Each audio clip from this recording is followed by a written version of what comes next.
If you feel like your closet is missing something that would make getting dressed infinitely easier, but you just can't pinpoint exactly what it is, don't worry, this video is gonna help you with that. Today, I'll be walking you through all of the steps to take to identify any wardrobe gaps so that you can create a more well-rounded closet that's gonna serve you to its fullest potential. If you wanna see more content on things like slow fashion, intentional shopping, and how to build a more mindfully driven wardrobe, don't forget to hit that subscribe button and give this video a thumbs up.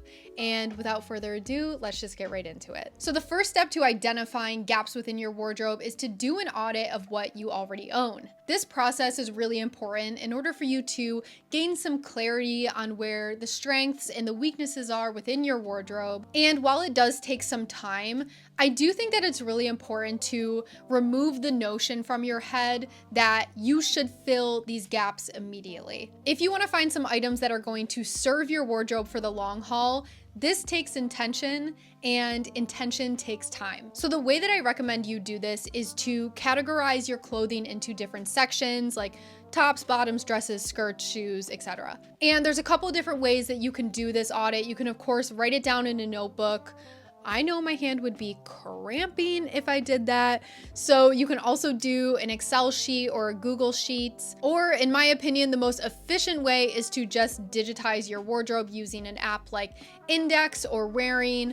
I've been spending the past few weeks digitizing my own wardrobe through Index. It's been great. This way, you're gonna have a very clear visual representation of exactly what's in your wardrobe, and you can see everything at a glance, which I personally like because I think when you are staring at your wardrobe, everything is hung up or folded next to each other. It's really easy for everything to kind of blend together and for you to actually recognize every single piece that you have in your closet. You'll be able to get a more visually accurate representation of where your closet might be thriving and then where it might be lacking. Now, something I want you to keep in mind is that if you see a particular category in your closet that is lacking a bunch of clothes, like maybe you don't have, let's just say, a lot of blazers, that doesn't necessarily mean that blazers are where you need to fill that gap. So just because you have a smaller array of something within a certain category does not mean you have to go balls to the wall trying to fill it up to align with any other categories within your wardrobe. It's totally going to depend on your own needs, which we're going to talk about more in a few minutes, so hang tight. The next step is to identify your preferences and your priorities. Now, I do think that this step will be a little bit easier to grasp if you're somebody who is familiar with your personal style. And if you're somebody who's like, I don't have a single clue what my personal style is, like you don't even have a general direction, it's totally fine. It's not expected from everybody, but I do recommend that you watch this video above here. It's about the 3-word method. The 3-word method absolutely changed my perspective on personal style, and it kind of helped me hone in on what my priorities are within my own wardrobe. So I highly recommend checking that out in order to benefit from this step a little bit more. So in order to identify these specific preferences and priorities, what I want you to do is pull 5 to 10 of your favorite items in your wardrobe. And I want you to assess what you love about them. Is it the color? Is it the fabric? Is it the silhouette? Is it the versatility of the item?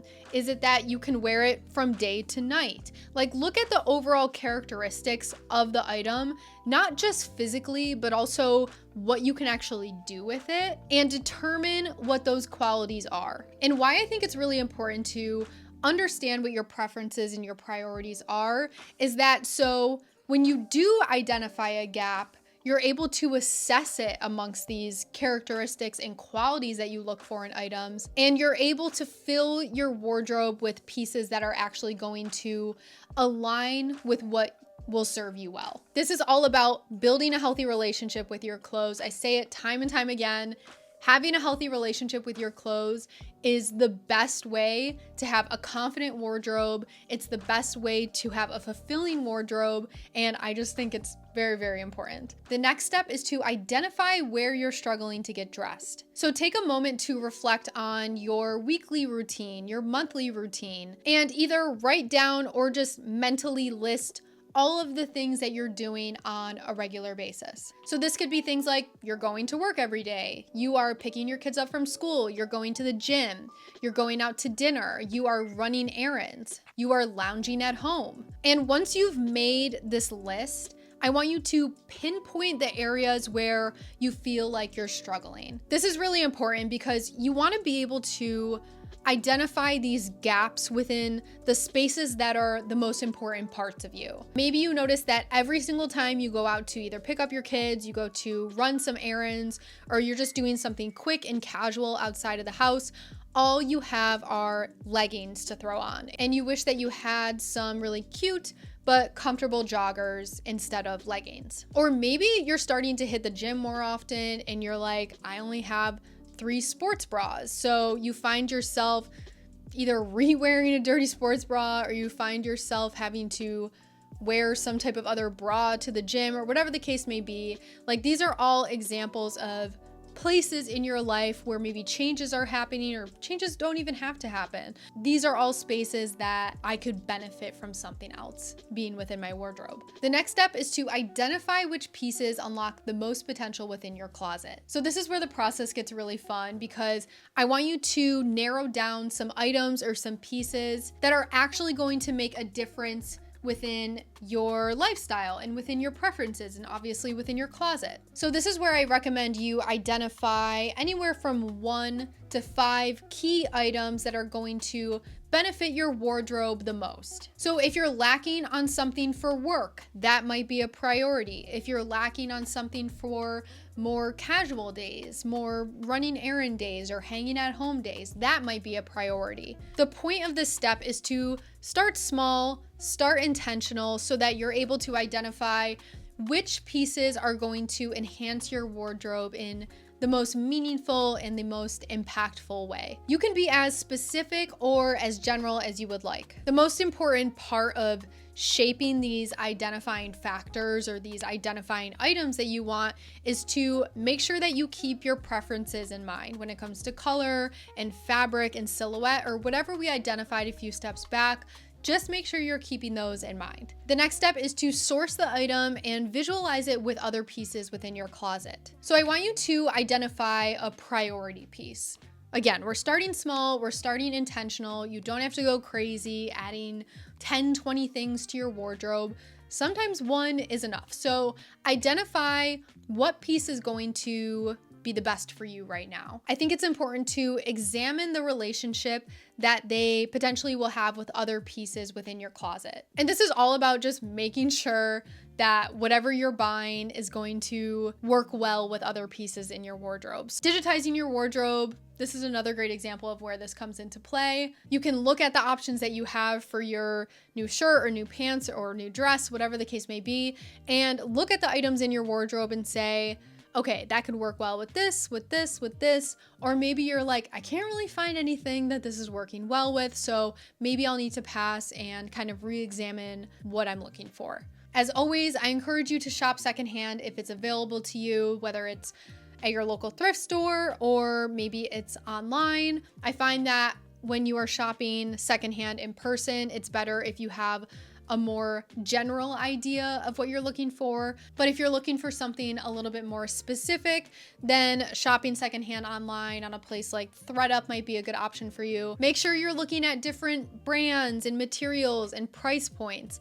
And take your time with this step. This is not something that you have to get done in a day, 2 days. Sometimes it means just taking some time throughout your day or throughout the next few weeks and just pulling a handful of items. Like, we really need to essentially interview the piece of clothing to make sure that it's something that is going to be there for the long run. And the last step is to keep a running list of potential wardrobe gaps that you identify as you get dressed every day. So now that you've learned how to evaluate your wardrobe, now that you've learned how to pinpoint these missing pieces, it should be easier for you moving forward to identify where potential gaps might show up. This, I find, typically happens when you're getting dressed in the morning or when you're getting dressed for a specific event or occasion. At least that's what happens with me. I'll be like getting ready for something that I do frequently, and I'm like, this is the third time that I feel like I'm missing something, and you know, I go through the whole process or whatever. So whether you keep a notebook in your closet or whether you are just jotting it down in your notes app in your phone,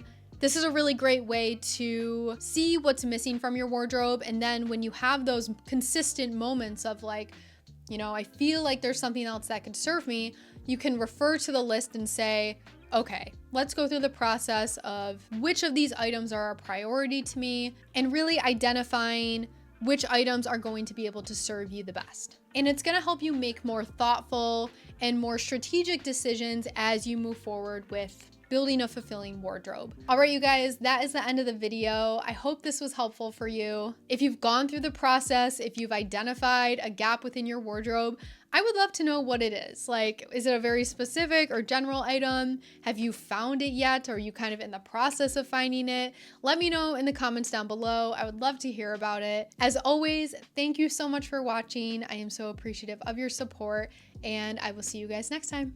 Bye.